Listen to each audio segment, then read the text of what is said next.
जय हिंद एवरीवन। तो आज हम देखेंगे हमारा what do you mean y equal area criteria. Power system का टॉपिक है ये। इक्वल एरिया क्राइटेरिया क्या होता है और उसके बेसिक रोल बताते हैं कि इक्वल एरिया क्राइटेरिया का पावर सिस्टम एनालिसिस में हमारा क्या रोल है, वो सारा कुछ। और इसके लिमिटेशन ये देख सकते हैं आप, AKTU में 3 बार पूछा गया है। तो हम लाइन बाय लाइन देखेंगे इक्वल एरिया क्राइटेरिया होता क्या है। देखिए, कंसीडर इक्वल एरिया क्राइटेरिया के लिए हमको कंसीडर करना होता है क्या, लॉस। हमको लॉस फ्री सिंक्रोनस जनरेटर एक कंसीडर करना होता है जिसका इनफाइनाइट बस हो, जिसके पास इनफाइनाइट बस हो, थ्रू प्योरली उसके साथ साथ प्योरली रिएक्टिव ट्रांसमिशन लाइन हो XL, जैसा कि आप फिगर में देख सकते हैं। तो पहले हमको क्या चाहिए, लॉस फ्री सिंक्रोनस जनरेटर चाहिए जो कि सप्लाई इनफाइनाइट बस तक हो, उसके साथ साथ हमको purely reactive transmission line XL चाहिए। फिर आगे बढ़ते हैं तो यहाँ पे आप देख सकते हैं ये इनफाइनाइट बस लाइन हमको और इनफाइनाइट बस भी लाए। यहाँ पे आप देख सकते हैं E एंगल डेल्टा है, XD है जो कि हमारा प्योरली रिएक्टिव है, XD XL, और इनफाइनाइट बस हमारा लास्ट में V एंगल 0 आ रहा है। तो उसके बाद हमने अपने प्रीवियस लेक्चर में देखा था ये कर्व हमारा ड्रा होता है कैरेक्टरिस्टिक के लिए सॉरी। तो ये आप देख सकते हैं ये कर्व जो हमारा है किसके बीच में है, जो हमारा PE एंगल है, PE जो हमारा PE है पावर, इलेक्ट्रिकल पावर वर्सेस हमारा जो डेल्टा एंगल है उसके बीच में है। तो हमारा ये ग्राफ आप देख सकते हैं, ये वाला जो हमारा ग्राफ है वो P मैक्स शो कर रहा है और यहाँ से एक मैकेनिकल पावर जो हम PS1 दे दिए मैकेनिकल पावर इनपुट। तो जैसा हम जानते हैं कि जो इलेक्ट्रिकल पावर इनपुट हमारा है PE is equal to PE max into sine delta, ये फार्मूला आपको लर्न होना चाहिए, ये आपको फार्मूला लर्न होना चाहिए, PE is equal to PE max sine delta. और जो पावर एंगल कर्व है हमको यहाँ पे आप देख सकते हैं जो फिगर में हमारा है पावर एंगल कर्व, इसी को हम क्या बोलते हैं, पावर एंगल कर्व, इसी को हम पावर एंगल कर्व बोलते हैं। जो कि हमारा पावर एंगल कर्व में बताया गया है कि इनिशियल जो हमारा है PS0 हमारा वैल्यू है, जो पावर मैकेनिकल पावर इनपुट है, PS0 हमारा इनपुट है कितने एंगल पे, लोड एंगल डेल्टा नॉट पे है। फिर उसके बाद हमारा धीरे धीरे जैसे इंक्रीज किए, सेफ्ट पावर को इंक्रीज किए, सेफ्ट इनपुट से इंक्रीज किए, तो हमारा पावर इंक्रीज करके PS1 तक जो मैकेनिकल पावर इनपुट तक यहाँ तक गया। फिर उसके बाद हम क्या कह सकते हैं, जो हमारा ये PS0 से PS1 गए, तो ये जो एरिया है हमारा A1 यहाँ पे आप देख सकते हैं, उसको हम क्या बोलते हैं, एक्सेलरेटिंग एनर्जी, क्योंकि हम वहाँ पे हमारा क्या हुआ, इंक्रीज हुआ है, हमने सेफ्ट पावर को इंक्रीज किया है। तो हमारा जो PS1 माइनस PS0 यानी ये एरिया हमारा क्या होगा, रोटर को एक्सेलरेट करेगा और रोटर को इनिशियल पोजीशन से इतना एक्सेलरेट करेगा जो हमारा रिजल्ट आएगा कि हमारा लोड एंगल भी बढ़ जाएगा। यहाँ पे आप देख सकते हैं डेल्टा नॉट से डेल्टा 1। तो हमको क्या याद रखना है कि इनिशियल तो PS0 दे रहे थे, फिर धीरे धीरे हमने पावर को इंक्रीज किया, मैकेनिकल जो पावर है हम उसको इंक्रीज किए और ये जो हमारा रोटर हमारा क्या हो गया, एक्सेलरेट हुआ। जो हम मैकेनिकल अगर पावर इनपुट को इंक्रीज किए तो हमारा जो रोटर है वो क्या हुआ, एक्सेलरेट हुआ, जिससे हमारा लोड एंगल भी इंक्रीज हो गया। यहाँ पे आप देख सकते हैं डेल्टा नॉट से डेल्टा 1 तक हमारा इंक्रीज हुआ।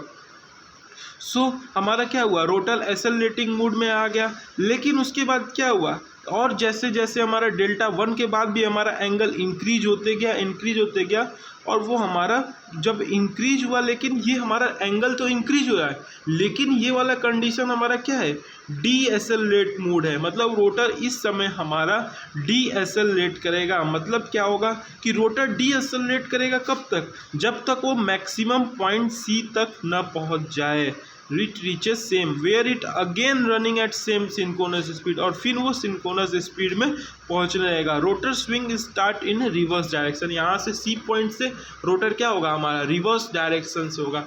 मतलब देखिए पॉइंट क्या है कि हमारा A1 पॉइंट में हमारा रोटर एक्सेलरेट हो रहा था और A2 पॉइंट में हमारा जो रोटर है वो डी एक्सेलरेट हो रहा था। भले डेल्टा एंगल हमारा इंक्रीज हो रहा है, लेकिन जो रोटर है हमारा C पॉइंट तक डी एक्सेलरेट होगा। लेकिन फिर उसके बाद वो हमारा जो हमारा रोटर होगा वो डेल्टा 1 से अगर हमारा इंक्रीज हुआ तो रिटार्ड हमारा कब तक होगा, जब तक वो हमारा PS1 के इक्वल न हो जाए। तो आप जैसे जानते हैं ये हो गया हमारा पावर एंगल कर्व का डिस्क्रिप्शन। अब हम बात करें, देखिए हमारा जो स्विंग इक्वेशन होता है, आपको पता है ये हमारा स्विंग इक्वेशन है। प्रीवियस लेक्चर में हम बताएं कि delta square upon d t square is equal to P A upon M, और पी ए हमारा क्या है, एक्सेलरेटिंग पावर है। Accelerating power is equal to क्या होता है, P E minus P M. फिर हम देखिए हम क्या किए, इसके जो हमारा इक्वेशन था, ये वाला जो हमारा इक्वेशन है स्विंग इक्वेशन, उसके दोनों साइड हम क्या मल्टीप्लाई किए, D delta by upon d T से दोनों साइड हम मल्टीप्लाई किए। देखिए हमारा जब मल्टीप्लाई करेंगे तो ये आएगा, फिर ये क्या होगा हमारा, ये तो हमारा टोटल का स्क्वायर का इंटू वो है हमारा डिफ्रेंसिएशन, तो ये हमारा डिफ्रेंसिएशन में आ गया, और 2 PA upon M into d delta upon d t, ये हमारा वैसे ही है।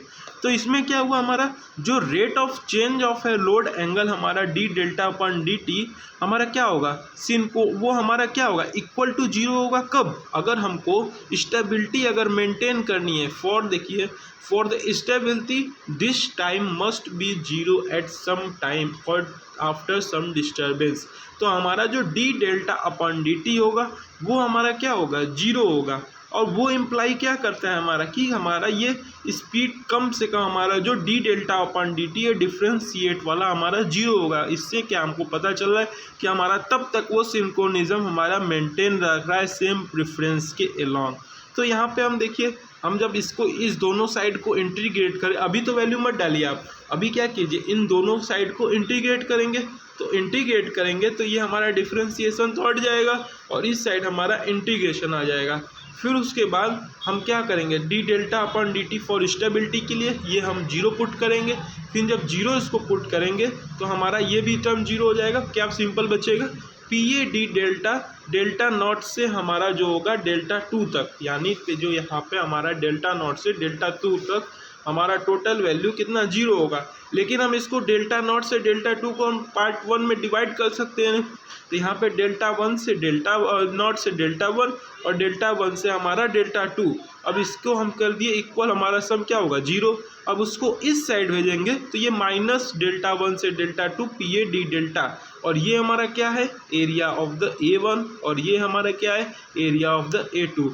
तो इससे हमको पता चलता है कि हमारा जो पॉजिटिव एक्सेलरेटिंग है वो किसके इक्वल होगा, निगेटिव डी एक्सेलरेटिंग एरिया के इक्वल होगा। अब इसका हम बात करते हैं, इसका क्या बेसिक रोल है।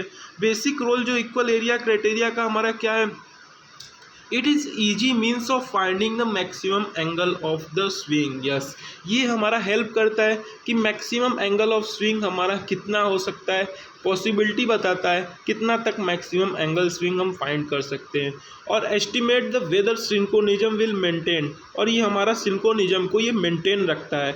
और जो मैक्सिमम अमाउंट ऑफ डिस्टर्बेंस होता है वो अलाउ करता है, that can be allow without losing synchronism, और जो मैक्सिमम हमारा डिस्टर्बेंस होता है इसमें वो मैक्सिमम अलाउ करता है विदाउट कॉजिंग एनी सिंक्रोनिज्म, हमारा लूजिंग सिंक्रोनिज्म को हटाए बिना ही हमारा जो मैक्सिमम डिस्टर्बेंस होता है उसको हमारा ये इवेलुएट करता है।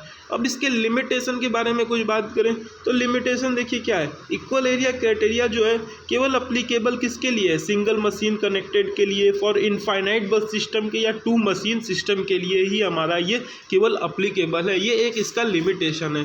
फिर एक और लिमिटेशन इसका देख लेते हैं, एक और लिमिटेशन हमारा क्या है, in case of multi machine problem, अगर मान लीजिए आप मल्टी मशीन इसमें जोड़े हैं तो ये नेसेसरी नहीं है कि इट वुड बी नेसेसरी होना चाहिए कि हमारा जो solution of swing curve equation है, जो स्विंग कर्व का हमारा इक्वेशन है वो डिटरमाइन करे system stability under transient condition. Yes, ये हमारा अगर आप मल्टी मशीन प्रॉब्लम, हमारा मल्टी मशीन अगर सिस्टम यूज करते हो तो उसमें एक प्रॉब्लम होता है कि हमको नेसेसरी सॉल्यूशन, डिटेल सॉल्यूशन देना होता है स्विंग कर्व इक्वेशन का, कि हमारा जो सिस्टम का स्टेबिलिटी है वो अंडर ट्रांजिएंट कंडीशन में है, अंडर ट्रांजिएंट ना कि ट्रांजिएंट कंडीशन में। तो ये कुछ लिमिटेशन है हमारे इक्वल एरिया क्राइटेरिया के। तो हमने देखा कैसे इक्वल एरिया क्राइटेरिया के लिए हमको स्विंग इक्वेशन याद होना चाहिए। स्विंग इक्वेशन हमारा क्या है, डी डेल्टा स्क्वायर, जो d delta square upon d t square is equal to P A upon M.